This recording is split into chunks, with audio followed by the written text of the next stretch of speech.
So let's analyze President Tinubu's speech. Looking at the comment section, Emeka said, "You asked for a speech from Bulaba, you got a speech. Now you are speechless." Another person, Ibrahim, says he talked so much and has nothing to offer. Another person says God will judge all that help this criminal to steal the hope of Nigerians. And then another one says, okay, let's just watch and see the analysis. After 3 days of a nationwide protest against these economic policies, President Bola Ahmed Tinubu on Sunday morning addressed the nation regarding the widespread demonstration, expressing concerns over the loss of lives, destruction of public facilities, and looting that occurred contrary to the promise of peaceful protest. President Tinubu highlighted the economic reforms his administration has undertaken, including the removal of fuel subsidies and the abolition of multiple foreign exchange systems, which has negatively impacted the economy. He noted that these actions were necessary to reverse economic mismanagement, stating that they have led to significant improvements in government revenues and productivity in the non-oil sector. The president also outlined several initiatives aimed at economic development and social welfare, such as major infrastructure projects, the compressed natural gas initiative to reduce transportation costs, and various programs to support and empower the youth, including the student loan scheme, the Consumer Credit Corporation, and the Digital and Creative Enterprises Program. Additionally, he mentioned the introduction of the National Minimum Wage Law, the renewed Hope City and Estate Housing Initiative, and incentives for farmers to increase food production. I am especially pained by the loss of lives in Borno, Jigawa, Kano, Kaduna, and other states, the destruction of facilities in some states, and the wanton looting of supermarkets and shops, contrary to the promise of protest organizers that the protest will be peaceful across the country. The destruction of properties set us back as a nation, as scarce resources will be again used to restore them. I commiserate with the families and relations of those who have died in the protest. We must stop further bloodshed, violence, and destruction. As the president of this country, I must ensure public order in line with the constitutional oath to protect the lives and property of every citizen. Our government will not stand idly by and allow a few with a clear political agenda to tear this nation apart. Under the circumstances, I hereby enjoin protesters and the organizers to suspend any further protest and create room for dialogue, which I have always acceded to at the slightest opportunity. Nigeria requires all hands on deck and need us all, regardless of age, party, tribe, religion, or other divides, to work together, reshaping our destiny as a nation. To those who have taken undue advantage of this situation to threaten any section of this country, be warned. The law will catch up with you. There is no place for ethnic bigotry or such threats in the Nigeria we seek to build. Our democracy progresses when the constitutional rights of every Nigerian are respected and protected. Our law enforcement agencies should continue to ensure full protection of life and properties of innocent citizens in a responsible manner. These actions block the greedy and the profit that smugglers and rent seekers made. They also block the undue subsidy we had extended to our neighboring countries to the detriment of our people, rendering our economy prostrate. These decisions are made were necessary if we must reverse the decades of economic mismanagement that didn't serve us well. Yes, I agree, the buck stops on my table, but I can assure you that I am focused fully on delivering the governance to the people, good governance for that matter. My dear Nigerians, especially our youths, I have heard you loud and clear. I understand the pain and the frustration that drive this protest, and I want to assure you that our government is committed to listening and addressing the concerns of our citizens. But we must not let violence and destruction tear our nation apart. We must work together to build a brighter future where every Nigerian can live with dignity and prosperity. The task before us is a collective one, and I am leading the charge as your president. A lot of work has gone into stabilizing our economy, and I must stay focused on ensuring that the benefits reached every single Nigerian as we promised. My administration is working very hard to improve and expand our national infrastructure and create more opportunities for our young people. Let nobody misinform and miseducate you about your country or tell you that your government does not care about you. Although there have been many dashed hopes in the past, we are in a new era of renewed hope. We are working hard, and the result will soon be visible and concrete for everyone to see, feel, and enjoy. Let us work together to build a brighter future for ourselves and for generations to come. Let's choose hope over fear, unity over division, and progress over stagnation. The economy is recovering. Please, don't shut out this oxygen.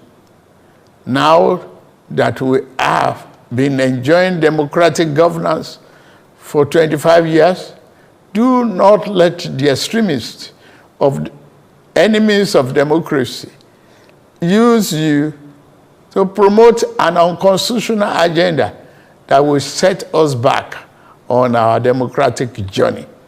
Forward ever, backward never. In conclusion, security operatives should continue to maintain peace, law, and order in our country, following the necessary Convention on Human Rights, to which Nigeria is a signatory.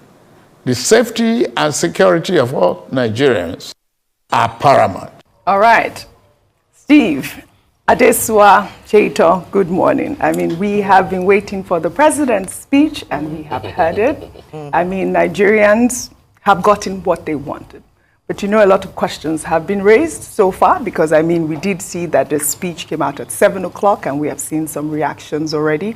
But I think that he did well to mention or reel out all of the reforms that he has taken, including the removal of fuel subsidy, which he said that it was necessary to reverse decades of economic mismanagement. I mean, I think that that is one of the biggest plea from Nigerians out there. If we've listened to the protest, it was the issue of fuel subsidy that that people were really hampering upon, and he has talked about that. But I mean, a lot of Nigerians will ask, are these measures that he's reeled out, are they for the masses out there? I mean, do they seem superficial at this point? Because there were a lot of issues that were raised, including unemployment, cutting the cost of governance, and you know, all of those issues. The protesters were calling on for 3 days. Do you think that the president was speaking to Nigerians in this speech. Steve. All right, thanks, OG. I agree with you that it's commendable that at least, the president has reacted. Yes. He has spoken. We've been on that for almost a week that, even before the protest started at all, maybe it will have helped a bit if he had come out to say something. But of course, he chose not to. Now that the protest, if we are counting, by today, that will be day 4, if the protest is still on at all. Yes. He has come out to speak. 3 things stood out for me in the president's speech. One is the combination of explanation and empathy. Yes. He says, I come to you with heavy heart. He says he's especially pained by the fact that people died. And then there is justification. Justification for many of the reforms, many of the things that he's doing. He's basically saying these are the reasons why we have to go this route. This is the reason why I'm insisting that this is the best way that we can take Nigeria. The other one, so he's high on those 2, But where he's very low is the area of concession.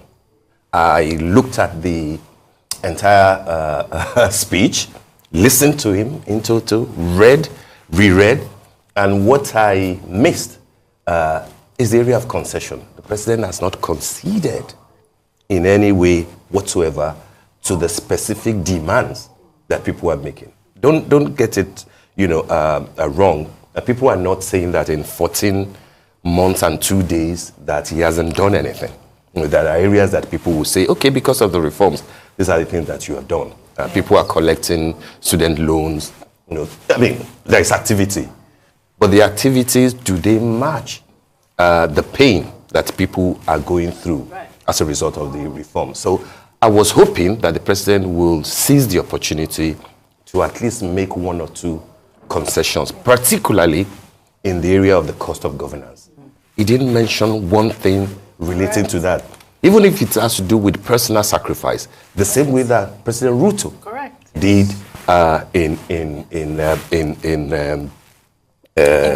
Kenya. He expects the Nigerian people to sacrifice, but it seems as the president and within his government, there is no sacrifice. And his team. You have to lead by example. If you're saying it's painful, then you must And you know why it's a bit surprising? Is because I thought that the president was looking for an opportunity to, what he may not be able to do politically, that he will use this opportunity to say that, yes, I agree with you that the cabinet is too large, for example, and that we do not need 48 ministers. What the constitution says is 36. If you add Abuja, you don't need more than 37 or 38. And that you use that opportunity to weed out about 10 or a dozen of the ministers who, by the way, are perceived not to be doing too well. He missed the opportunity. He also missed the opportunity to mention key things that can touch people's lives, particularly in the area of agriculture. Yes. I did not hear a word about rice.